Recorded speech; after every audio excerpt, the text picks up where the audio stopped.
రాయలసీమ జిల్లాలో ఉన్నటువంటి వైసీపీ నాయకులందరూ కలిసి చంద్రబాబు నాయుడు గారిని, కూటమి ప్రభుత్వాన్ని ప్రజల్లో అప్రతిష్ట పాలు చేయాలనేటువంటి సంకల్పంతో రౌండ్ టేబుల్ సమావేశాలు నిర్వహిస్తా ఉన్నారు.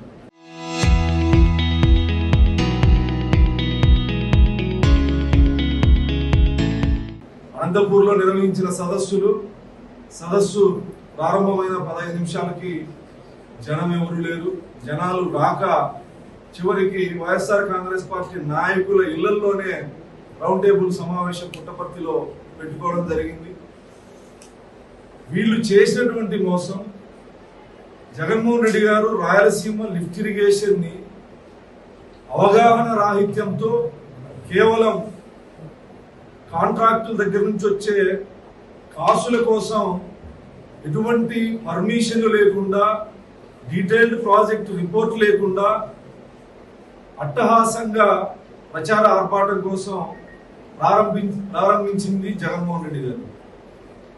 గ్రీన్ ట్రిబ్యునల్ కానీ, కేంద్ర జలశక్తి కానీ, అదేవిధంగా పక్కన ఉన్నటువంటి తెలంగాణ ప్రభుత్వం కానీ రాయలసీమ లిఫ్ట్ ఇరిగేషన్ మీద అనేక కేసులు కోర్టులో వేయడం జరిగింది. ఆ ప్రాజెక్టు ఆగిపోవడం జరిగింది. రాయలసీమ లిఫ్ట్ ఇరిగేషన్ అనే పేరుతో నాటకాలు ఆడింది జగన్మోహన్ రెడ్డి. తర్వాత గ్రీన్ ట్రిబ్యునల్ కానీ, కేంద్ర జలశక్తి కానీ, తెలంగాణ ప్రభుత్వం వేసిన కేసుల వల్ల ఆగిపోయింది. జగన్మోహన్ రెడ్డి గారి ప్రభుత్వంలో 2020-21లో ఆగిపోతే సరైన కౌంటర్ కూడా దాఖలు చేయకుండా ఆ ప్రాజెక్టు ఆగిన తర్వాత మరొక 3 సంవత్సరాలు జగన్మోహన్ రెడ్డి గారు ప్రభుత్వంలో ఉన్నారు. సరైన కౌంటర్ కూడా దాఖలు చేయకుండా దాన్ని గాలి కొదిలేసి ఈ రోజు చంద్రబాబు నాయుడు గారి వల్ల రాయలసీమ లిఫ్ట్ ఇరిగేషన్ ఆగిపోయింది. కూటమి ప్రభుత్వం రాయలసీమ రైతులకి, ప్రజలకి మోసం చేస్తా ఉంది. రేవంత్ రెడ్డి ప్రభుత్వానికి మేలు చేసేందుకు రాయలసీమ ప్రజలకు అన్యాయం చేస్తానని చెప్పేసి ఒక అబద్ధాలని, అసత్యాల్ని రాయలసీమ ప్రజలకి తెలియజెప్పేటువంటి ప్రయత్నం చేస్తా ఉన్నారు. వీళ్ళకి తెలుసు రాయలసీమ లిఫ్ట్ ఇరిగేషన్ ఎందుకు ఆగిపోయింది, ఆ తర్వాత అప్పుడు ఉన్నటువంటి ప్రభుత్వం ఎందుకు సరైనటువంటి ఆధారాలతో కోర్టుకి కౌంటర్ దాఖలు చేయలేదనేది వీళ్ళందరికీ తెలుసు. ఎందుకంటే వీళ్ళందరూ అప్పుడు ప్రజాప్రతినిధులు, ఎమ్మెల్యేలుగా ఉన్నారు. ఆ రోజు 3 సంవత్సరాలు మీ జగన్మోహన్ రెడ్డిని కానీ, మీ ప్రభుత్వాన్ని కానీ ప్రశ్నించకుండా ఈ రోజు నిందలు మాత్రం తెలుగుదేశం ప్రభుత్వం, కూటమి ప్రభుత్వం మీద వేసేటువంటి ప్రయత్నాన్ని ప్రజలు అమాయకులు, ప్రజలకి ఏమీ తెలియదు, మేమేం చెప్తే అది నమ్ముతారనుకోవడం మీ పొరపాటు. 5 సంవత్సరాల్లో ఒక్క తాగునీటి ప్రాజెక్టునైనా జగన్మోహన్ రెడ్డి అనే వ్యక్తి ముఖ్యమంత్రి స్థాయిలో సందర్శించినటువంటి పరిస్థితి ఉందా? హంద్రీనీవాకి, రాయలసీమ జీవనాడి అయినటువంటి హంద్రీనీవాకి మీ 5 సంవత్సరాల్లో ఎంత ఖర్చు పెట్టగలిగారు? ఎన్ని టీఎంసీలు నీళ్లు ఇవ్వగలిగారు? రాయలసీమ ప్రాంతంలో ఉన్నటువంటి ఎన్ని చెరువులు నింపగలిగారు? ఎంతవరకు సాగునీరు తీసుకురాగలిగారు? మీరు 5 సంవత్సరాల్లో రాయలసీమకి హంద్రీనీవా ఖర్చు పెట్టింది కేవలం 2,000 కోట్ల రూపాయలే. అది కూడా పూర్తిగా పెట్టారు. మేము 14 నుంచి 19 వరకు దాదాపు 14,000 కోట్ల రూపాయలు ఖర్చు పెట్టినటువంటి ఘనత అప్పుడు ముఖ్యమంత్రి చంద్రబాబు నాయుడు గారికి, తెలుగుదేశం ప్రభుత్వానికి. అంటే ఇక్కడ రాయలసీమ పట్ల ఎవరికి చిత్తశుద్ధి ఉంది? రాయలసీమ సాగునీటి ప్రాజెక్టుల పట్ల ఎవరికి చిత్తశుద్ధి ఉంది? ఈ రోజు రౌండ్ టేబుల్ సమావేశాలతో రాజకీయ డ్రామాలు ఆడుతున్నటువంటి నాయకులంతా మీరు మాట్లాడే ప్రతి మాట అబద్ధం. నేను సవాల్ విసురుతా ఉన్నా, మీరు బహిరంగ చర్చకు రండి. మీరు పుట్టపర్తిలో పెట్టినటువంటి నివాసంలోకైనా మేము రావడానికి సిద్ధం చర్చకు. మీ 5 సంవత్సరాల్లో పోలవరం పురోగతి ఏంది? హంద్రీనీవా పురోగతి ఏంది? గాలేరు నగర్ ఏంది? పోతిరెడ్డిపాడు ఏంది? వెలుగొండ ఏంది? ఏ సాగునీటి ప్రాజెక్టుకి ఎంత ఖర్చు పెట్టారు? ఎన్ని టీఎంసీలు సాగునీరు తీసుకురాగలిగారు? ఎందుకు ఈ డ్రామాలన్నీ? ఒక్క ప్రాజెక్ట్ అయినా చంద్రబాబు నాయుడు గారు పట్టుసీమ ప్రాజెక్టు లాగా తీసుకొచ్చి లక్షలాది మంది రైతులకి సాగునీరు ఇచ్చినటువంటి ఘనత ఉంది. అలాగే ఒక్క ప్రాజెక్ట్ అయినా మీరు చెప్పుకోవడానికి ఉందా? ఈ రోజు రాష్ట్రంలో పోలవరం నుంచి హంద్రీనీవా కానీ ఇతర ఏ సాగునీటి ప్రాజెక్టులు ఉన్నా తెలుగుదేశం ప్రభుత్వం హయాంలోనే దాదాపు 80% పూర్తయినటువంటి మాట వాస్తవం. ఇది చరిత్రని మీరు సాక్షి ముందర మాట్లాడితే చరిత్రలో మీరు చరిత్రను చెరిపేయలేరు. అందరినీ ఈ 20 నెలల కాలంలో గౌరవ ముఖ్యమంత్రి చంద్రబాబు నాయుడు గారు అందరినీ ప్రాజెక్టుని ఎన్నిసార్లు సందర్శించారు, ఎన్నిసార్లు ఆ పనుల పురోగతిని రాయలసీమ ప్రజలకి విన్నవించేటువంటి ప్రయత్నం చేశారు. కేవలం రౌండ్ టేబుల్ సమావేశాలు అనేది 20 నెలల కాలంలో తెలుగు కూటమి ప్రభుత్వాన్ని చంద్రబాబు నాయుడు గారి పరిపాలనని మీరు ఏం మాట్లాడడానికి లేదు. ఇది ఒక కొత్త నాటకం. రేవంత్ రెడ్డి గారు అసెంబ్లీలో మాట్లాడారు, ఆ తర్వాత దానికి వివరణ ఇచ్చారు.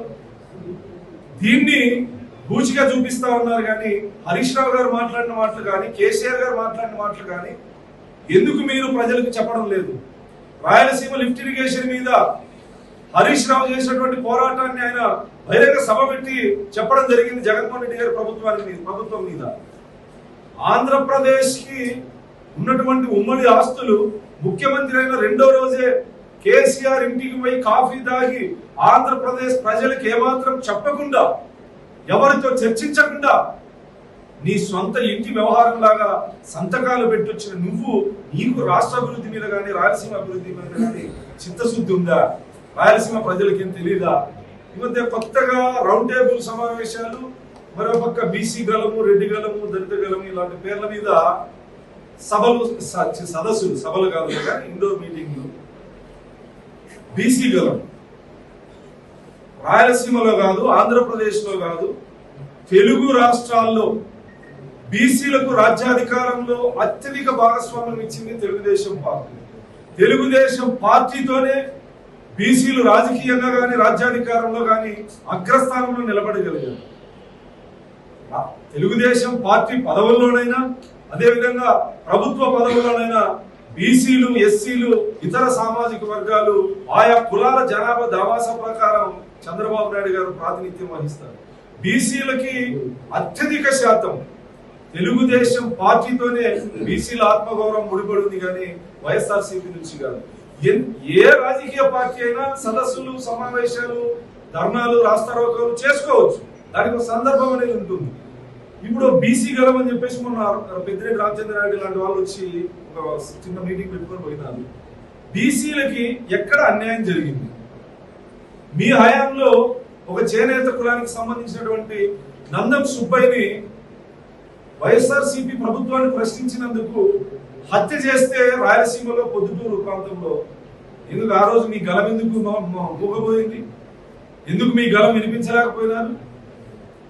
అమర్నాథ్ గౌడ్ అని రేపల్లెలో ఒక గౌడ కుటుంబానికి సంబంధించినటువంటి యువకుణ్ణి పెట్రోల్ బస్ తగలబెట్టారు. ఆ రోజు ఏం మీ గలం ఎందుకు మూగబోయింది? ఇలా అనేక మంది బీసీలని హత్యలు, చంద్రయ్య అని ఒక యాదవ్ సోదరుణ్ణి మాచర్ల నడి రోడ్డు మీద గొంతుకొస్తే ఏం మీ బీసీ గలం ఎందుకు మూగబోయింది? ఎందుకు మాట్లాడలే? ఇలాంటి దారుణాలు 5 సంవత్సరాలు అనేకం జరిగితే నోరు మెదపని మీరు ఈరోజు బీసీ గలమని మాట్లాడుతూ ఉన్నారు. చంద్రబాబు గారి ప్రభుత్వంలో సామాజిక న్యాయానికి కట్టుబడి ఉండేటువంటి వ్యక్తి బీసీలకు కానీ, దళితులకు కానీ, గిరిజనులకు కానీ, అగ్ర కులాల్లో ఉన్నటువంటి అన్ని సామాజిక వర్గాలకు కానీ సముచిత స్థానం కల్పించేటువంటి వ్యక్తి గౌరవ ముఖ్యమంత్రి చంద్రబాబు నాయుడు. గత వైసీపీ ప్రభుత్వంలో దాదాపు ప్రాధాన్యత కలిగినటువంటి నామినేటెడ్ పదవులు, సలహాదారులు ఒక్కొక్కరికి 4 లక్షల నుంచి 5 లక్షలు జీతభత్యాలు, ప్రభుత్వ కార్యాలయాలు, గౌరవం దక్కేటువంటి నామినేటెడ్ పదవులు దాదాపు 1000 పదవులు ఒకే సామాజిక వర్గానికి, జగన్మోహన్ రెడ్డి సామాజిక వర్గానికి, రెడ్డి సామాజిక వర్గానికి కేటాయిస్తే నోరు మెదపని మీరు ఈరోజు తెలుగుదేశం ప్రభుత్వం మీద, గౌరవ ముఖ్యమంత్రి చంద్రబాబు నాయుడు గారి ప్రభుత్వం మీద బీసీ గలం, ఆ గలం, ఈ గలం అని మాట్లాడడం చాలా దారుణం.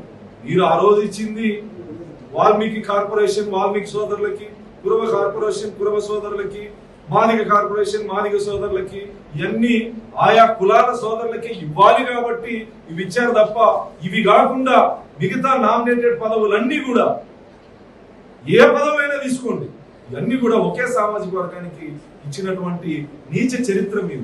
యూనివర్సిటీలు తీసుకున్న వైస్ ఛాన్సలర్ మొత్తం ఒకే సామాజిక వర్గానికి అర్హత లేకుండా ఇచ్చినటువంటి నీచ చరిత్ర మీది, మీ ప్రభుత్వాన్ని. ఆ రోజు మీ గళాలు ఏమైపోయినాయి? ఎందుకు మీరు నోరు మెదపలేదు? ఎందుకు మీరు ఇలాగా సమావేశాలు పెట్టలేదు? ఎందుకు జగన్మోహన్ రెడ్డిని ప్రశ్నించలేదు? ఈ రోజు బీసీల ఆత్మగౌరవానికి కట్టుబడి ఉంది. బీసీల రక్షణ చట్టం కూడా తీసుకొచ్చేటువంటి ప్రయత్నం చేస్తున్నటువంటి ఘనత గౌరవ ముఖ్యమంత్రి చంద్రబాబు నాయుడు గారు.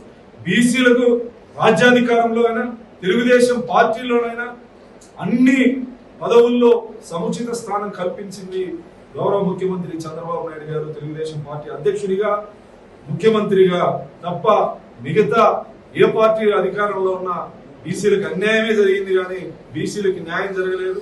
బీసీల ఆత్మగౌరవం తెలుగుదేశం పార్టీతోనే సాధ్యమని ఈ సందర్భంగా తెలియజేస్తూ, ఈరోజు తెలుగుదేశం పార్టీ రాష్ట్ర కార్యవర్గం, జాతీయ కార్యవర్గం ప్రమాణ స్వీకారం చేసినటువంటి పొలిట్ బ్యూరో సభ్యులకి, జాతీయ వర్కింగ్ ప్రెసిడెంట్ గా ప్రమాణ స్వీకారం చేసినటువంటి నారా లోకేష్ గారికి సందర్భంగా కృతజ్ఞతలు తెలియజేస్తాను.